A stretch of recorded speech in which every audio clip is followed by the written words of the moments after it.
오늘 말씀은요, 사도들이, 예수님의 제자였던 사도들이 지금 복음을 열심히 전하고 예수를 전합니다. 너희가 십자가에 죽인 그 예수가 바로 하나님께서 우리의 죄사함을 위해서 보내신 하나님의 아들이시고 바로 메시아였다 하는 것을 전합니다.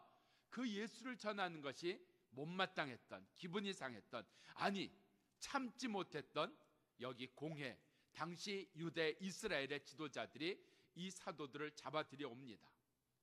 그 잡아들여 온 일로 인하여 그 사도들이 어려움을 당합니다. 채찍에 맞기도 하고 감옥에 갇히기도 하고 온갖 협박 공갈을 다 당합니다. 이러한 시련이 만들어낸 역사가 있다는 겁니다. 오늘 우리 가운데 무엇을 거룩하게 하기를 원하세요? 내가 받는 시련을 거룩하게 하기를 원하십니다. 나에게 시련이 있어요. 물질의 시련이 있습니다. 환경의 시련이 있습니다. 사람으로 인한 시련이 있습니다. 실망으로 인한 시련이 있습니다. 내게 주어진 여러 가지 일로 인한 시련이 있습니다. 그런 시련을 거룩하게 하신다는 이야기입니다. 시련을 거룩하게 하신다는 게 뭐예요? 이 시련을 통해 하나님의 뜻이 이루어진다는 겁니다. 시련 속에서, 아픔 속에서 원망과 우리 가운데 불평과 우리 가운데 부담과 우리 가운데 힘들어하는 것만이 아니라 이 시련 가운데 하나님의 역사가 있다, 이 시련 가운데 하나님의 역사가 일어난다. 오늘 이 은혜가 시련을 거룩하게 하시는 역사될 줄로 믿습니다. 공연한 시련은 없다, 헛된 시련은 없다, 열매 맺지 못한 시련은 없다. 다만 내가 깨닫지 못하는 시련만 있을 뿐이다. 그래서 우리 가운데 말씀이 깨달아져요. 말씀이 깨달아져야 돼요. 다른 방법 없습니다. 우리 가운데 하나님의 말씀으로 깨달아져야지, 하나님의 말씀이 깨달아지지 아니하면 우리 가운데 아무리 좋은 것이 주어져도, 또 아무리 힘든 일이 주어져도 그걸로 인해서 달라지는 게 없습니다. 오늘 왜 우리의 시련을 거룩하게 하기를 원하시는가? 우리를 보내시는 자리가 있습니다. 그 보내시는 자리가 만만하지 않은 겁니다. 만만하지 않아요. 거기 갔다가 그냥 칼 맞아서 쓰러질 수도 있어요. 가긴 갔는데 아무것도 못해요. 오히려 내가 거기에 동화돼 버릴 수가 있어요. 거기에 내가 끌려가 버릴 수도 있어요. 그 사람들을 끌고 와야 되는데, 그 환경을 내가 바꿔야 되는데, 바꾸기는 고사하고 내가 거기에 하나님의 은혜를 끼치기는 고사하고 오히려 거기와 한 통속이 될 수 있다는 겁니다. 나를 보내시는 것에 확실한 하나님의 은혜가 이루어지도록 오늘 시련을 거룩하게 하시는 하나님의 역사가 말씀 가운데 이루어지기를 바랍니다. 자, 크게 두 가지로 나눕니다. 먼저 세 가지는 시련으로 이루어지는 하나님의 뜻이 무엇인가, 시련으로 이루어지는 하나님의 뜻이 무엇인가, 세 가지. 그래서 내게 있는 이 시련이 거룩함을 입음으로 말미암아 오늘 이 시련이 이루어지는, 이 시련으로 이루어지는 하나님의 뜻이 있다. 세 가지가 이루어집니다. 첫 번째 33절입니다. 공회가 크게 놓아요. 힘 있는 자들이 화가 났습니다. 그러면 힘 있는 자가 화가 나면 다치는 사람이 생긴다는 이야기입니다. 그러니까 힘 있는 자가 화가 나면 안 되는 거예요. 자, 힘 있는 자 누구예요? 한 번 더 물을게요. 나 힘 있는 자예요? 아니요, 나 힘 있다고 생각하지 않습니다. 자, 그럼 또 하나 물어요. 나 때문에 힘들어지고 상처받고 어려워지고 낙심하고 죽을까 생각한 사람들이 있다 없다? 여기는 다 없나 봐요. 힘을 더 키우셔야 될 것 같아요. 나 때문에 상처받고 힘들어하는 사람 있어요. 무슨 얘기예요? 나 힘 있는 사람이에요. 내가 무슨 힘이 있어요? 아니요, 내 말에 힘이 있어요. 내 마음에도 힘이 있어요. 무슨 힘이 있어요? 독한 힘이 있어요. 독한 힘이 있어요. 다 힘이 있다 말이죠. 여기에 공회가 노하였다. 힘 있는 자들, 권세 있는 자들, 높은 자리에 있는 자들 화를 냈다 그랬어요. 그러니까 우리 가운데 이런 힘 있는 자가 화를 내기 시작하면 엉뚱한 사람들이 다치기를 시작을 하는 겁니다. 공회가 크게 놓아요. 사도들을 없이하고자 하였다 그랬어요. 없이하고자. 이 사도들이 죽을 죄를 졌습니까? 잡힐 일을 했습니까? 아니라는 거예요. 그러니까 화가 나니까 엉뚱한 사람이 지금 다치는 역사가 일어나는 것을 보여주고 있습니다. 그런데 그렇게 다 사도들을 없이하고자 할 때 엉뚱한 사람 하나가 나타납니다. 시키지 않은 일을 하는 사람이 나타납니다. 여기 보면 성경을 풀어주고 가르치는 바리새인, 교법사, 율법학자, 오늘 가말리엘이 나타납니다. 우리에게 무엇을 가르쳐주고 있어요? 이 시련 가운데 드러나는 하나님의 뜻이 뭐예요? 숨겨진 사람이 있다는 거예요. 숨겨진 사람이 있다는 거예요. 숨겨진 도움이 있다는 거예요. 숨겨진 하나님의 역사가 드러난다는 이야기입니다. 그래서 이 시련 가운데 하나님께서는 숨겨진 위로를 드러나게 하시고, 숨겨진 사람을 드러나게 하시고, 숨겨진 도움이 드러나게 하시는 이 시련, 그래서 이 시련은 하나님의 역사이다. 이 시련은 하나님의 뜻을 이루는 방법이다. 이 시련은 하나님의 역사를 만드는 하나님의 과정이다. 깨달아지기를 축원합니다. 지금 여기 가말리엘, 누가 시켰어요? 누가 찔렀어요? 누가 그거 하라고 했어요? 지금 이런 얘기하면 미움받는 겁니다. 지금 이런 얘기하면 내쫓기는 겁니다. 지금 이런 얘기하면 자기가 애써 싸운 것이 다 무너지는 겁니다. 그런데 그가 나서서 뭐라고 얘기해요? 이것이 사람에게서 났으면 저들이 스스로 무너질 것이라, 하나님께로 났다면 우리가 아무리 막아도 소용이 없는 일이다. 그러니 우리가 혹시라도 하나님을 대적하는 일 하지 말자.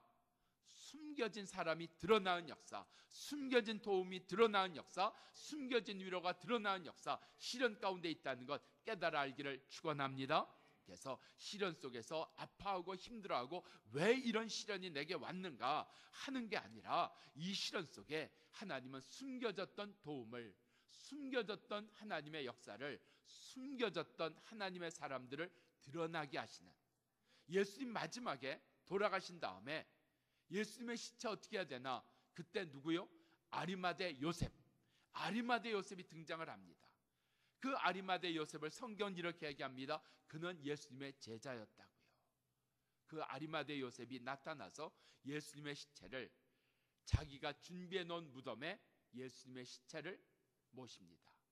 우리 가운데 이 시련 속에 숨겨졌던, 그동안 내가 알지 못했던, 그동안 내가 깨닫지 못했던 하나님의 역사, 하나님의 도움이 이 시련 가운데 있는 것을 깨달아 아는 자 되기를 바랍니다.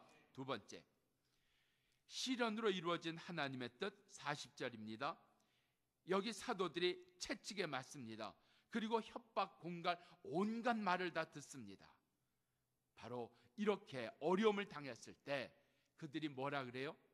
예수 그리스도를 위하여 우리가 이런 능력 당하는 것이 합당하도다, 기뻐했다 그랬어요. 우리 가운데 숨겨진 신앙이 드러나기를 바랍니다. 어디에서요? 시련에서요. 평안할 때는 몰랐어요. 문제가 없을 때는 몰랐어요. 저거 예수 믿기나 하는 건 맞나? 저거 언제 사람 굿이라나? 그런데 시련 가운데서 내 안에 분명히 신앙은 있었어요. 근데 숨겨져 있었어요. 감추어져 있었어요. 덮여져 있었어요. 그 덮여져 있던 신앙, 그 덮여져 있던 믿음이 시련으로 인해서 드러나는 은혜가 우리 가운데 주어진 줄 믿습니다. 그래서 그 드러난 숨겨졌던 신앙이 뭐예요? 고난 속에서도 기뻐하는 것, 이런 어려움 속에서도 감사하는 것, 오늘 그 숨겨진 신앙이 우리 가운데 드러나기를 바랍니다. 그래서 그냥 평안하고 그냥 문제가 없는 것이 아니라 이 어려움 속에서도 하나님이 나를 붙들고 계시구나, 이 힘든 것 가운데서도 하나님께서 일하고 계시구나, 힘든 것 가운데서도 감사할, 어려움 가운데서도 기뻐할 줄 아는 이 숨겨진 신앙이 드러나는 이 시련을 거룩하게 하시는 역사가 이루어지기를 바랍니다. 그래서 어린아이인 줄만 알았더니 얼마나 잘하는지 모른다. 우리 가운데 이 숨겨진 신앙이 드러나는 시련 귀하게 여기는 자 되기를 바랍니다. 세 번째, 42절입니다. 저희가 날마다 성전에 있든지 집에 있든지 두 가지 했다 그랬어요. 예수를 가르치거나 예수를 전하였다 그랬어요. 자, 예수를 가르치는 것, 우리가 1:1 양육자가 돼서 가르치는 것, 우리가 제자 훈련을 받는 것, 우리가 하나님의 말씀을 배우는 것, 가르치기 위해서입니다. 그러니까 우리는 언제나 둘 중에 하나입니다. 둘 중에 하나예요. 가르치거나 배우거나, 이게 끊어지면 끝입니다. 더 이상 내가 배우는 것이 없다, 더 이상 내가 가르치는 것도 없다, 그러면 참 어려워집니다. 그때부터 신앙은 퇴조합니다. 뒤로 가기를 시작을 합니다. 그래서 신앙의 얘기, 예수의 이야기는 없어지고 우리 가운데 다른 이야기만 나옵니다. 그래서 둘 중에 하나입니다. 뭐라고요? 가르치거나 배우거나. 둘 중에 하나입니다. 그래서 언제나 나는 이 둘 중에 하나에 있어야 됩니다. 늘 가르치만 치는 자만 될 수가 없어요. 또 가서 배우는 자가 되어야 됩니다. 그래서 배우다가 또 가르치다가 또 배우다가 또 가르치다가 계속 이 은혜가 있기를 바랍니다. 그래서 우리 양육자들도 요즘에 그 새로운 양육자도 만들지만 양육을 하지 않고 있는 양육자들이 있어요. 한 1년, 1년 반 양육을 안 하면 그동안 내가 양육자로서 배운 것, 행했던 것 다 이게 녹슬어 버립니다. 다시 양육자 훈련을 또 받아야 돼요. 그래서 1년 반 양육을 안 하면 무조건 불러들여서 또다시 양육자로서 훈련시켜야 된다. 그래서 양육자인데, 가르치는 자인데 뭐하고 있어요? 배우고 있는 겁니다. 배우거나 가르치거나. 자, 우리가 선교팀을 보냅니다. 자, 선교팀 보낼 때 우리가 깨달아야 되는 거 있어요. 보내거나 가거나. 둘 중에 하나입니다. 오늘 아침 굉장히 어려운 얘기 했는데 둘 중에 하나. 배우거나 가르치거나. 선교에 대해서는 보내거나 가거나. 그래서 내가 열심히 애써서 선교팀을 보내거나 선교사를 보내거나 아니면 내가 가거나. 그래서 언제나 둘 중에 하나는 확실하다. 이 은혜 있기를 바랍니다. 자, 그래서 세 번째가 뭐예요? 여기 저들이 열심히 전도했어요. 열심히 가르쳤어요. 예수님 이 땅에 오셔서 뭐 하셨다고요? 열심히 가르치셨어요. 전도하셨어요. 이게 사명입니다. 우리의 사명입니다. 그동안 숨겨졌던 나의 사명, 이 숨겨졌던 사명이 드러나기를 축원합니다. 그래서 세 가지. 이 실현으로 인해서 숨겨진 사람이 드러난다. 두 번째는 숨겨진 신앙이 드러난다. 세 번째는 숨겨진 사명이 드러난다. 그래서 이 실현이 얼마나, 이 실현 없었으면, 이 환난 없었으면 그냥 숨겨진 채로 살았을 텐데 이 실현으로 드러나게 하신 하나님의 뜻이 이루어진 줄 믿습니다. 자, 어떻게, 이제는 어떻게 실현이 하나님의 뜻을 이루게 되는가? 첫 번째가 40절입니다. 예수의 이름으로 말하는 것을 금하였다 그랬어요. 그러면 사도들, 여기 제자는 지금까지 뭐한 사람들이에요? 예수의 이름으로 말한 사람들이에요. 예수의 이름. 내 입에 예수의 이름이 있는가? 내 삶에 예수의 이름이 있는가? 예수의 이름이 있을 때 실현으로 말미암아 하나님의 뜻이 이루어지는 겁니다. 근데 예수의 이름 쏙 빼면 없어요. 이루어지지 않습니다. 실현은 실현일 뿐이에요. 고통은 고통일 뿐이에요. 환난은 환난일 뿐이에요. 미움은 미움일 뿐입니다. 그런데 그 미움 속에, 그 실현 속에 예수의 이름이 들어가니까 그 실현이 하나님의 뜻을 이루는 역사가 되더라. 그래서 우리 가운데 이 실현 속에 예수의 이름 놓치지 않는 자, 이 실현 속에 예수의 이름 붙들고 사는 자 되기를 바랍니다. 두 번째, 41절. 사도들이 예수의 이름을 위하여 능욕받는 일에 합당한 자로 여기더라. 예수의 이름 때문에 뭐가 있었다고요? 고난이 있었다고요. 시련이 있었다고요. 예수의 이름 때문에 내게 시련이 있다. 예수의 이름 때문에 내가 어려움이 있다. 예수의 이름 때문에 내가 힘든 게 있어요. 그러니까 예수의 이름 때문에 의정부에서 저 멀리서 아침에, 그러니까 제가 일어나는 시간에 의정부에선 아마 저 준비하고 아마 떠날 거예요. 그러니까 나는 아직도 자고 있는 시간에 저쪽 멀리서는 벌써 차 타고 오기를 시작하고 있는 거예요. 그 실현 아니에요? 아침에 단잠, 얼마나 그 단잠 꿀맛 같아요. 그래요. 예수의 이름 때문에 내가 육신적으로 힘든 거 있습니다. 물질적으로도 힘든 거 있습니다. 예수의 이름 때문에 내가 받는 환난이 있습니다. 고난이 있습니다. 이때 바로 시련이 하나님의 뜻을 이루는 역사가 된다는 겁니다. 그래서 예수의 이름 때문에 있는 고난을, 환난을, 어려움을 이상한 것으로 여기지 아니하고 당연한 것으로 받는 은혜가 주어지기를 바랍니다. 세 번째, 42절입니다. 저희가 날마다 성전에 있든지 집에 있든지 전도하고 가르치기를 쉬지 아니하더라. 자, 전도하고 가르치는 것, 교회의 본질이 뭐예요? 나의 본질이 뭐예요? 바로 전도하고 가르치는 겁니다. 이 본질이 끊어지면, 이 본질이 희미해지면, 이 본질이 약해지면 비본질이 뛰어나옵니다. 비본질적인 것들이 뛰어나와요. 그러니까 교회가 어려워진다 하는 이야기는 본질이 없어진 거예요. 어느 교회든 예외가 없습니다. 교회가 어려워질 때는 전도하자. 지금 전도할 때냐 이거예요. 우리가 더 말씀을 배우자, 기도하자. 지금 한가하게 그런 거 하고 있을 때냐? 그러니까 기도가 무시당하고 전도를 우습게 알고 함께 모여서 같이 예배하고 찬양하고 그런 것 말고 우리가 대책회의 해야 되지 않겠느냐?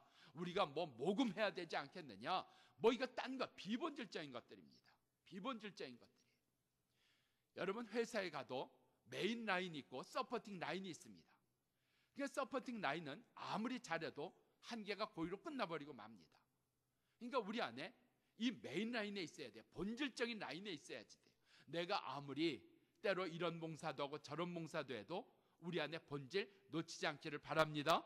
내가 부엌에 있어도, 내가 주차장에 있어도, 내가 교사로 있어도, 내가 어디에 있어도 본질 가르치고 전도하는 이 본질 놓치지 않는 자 되기를 축원합니다.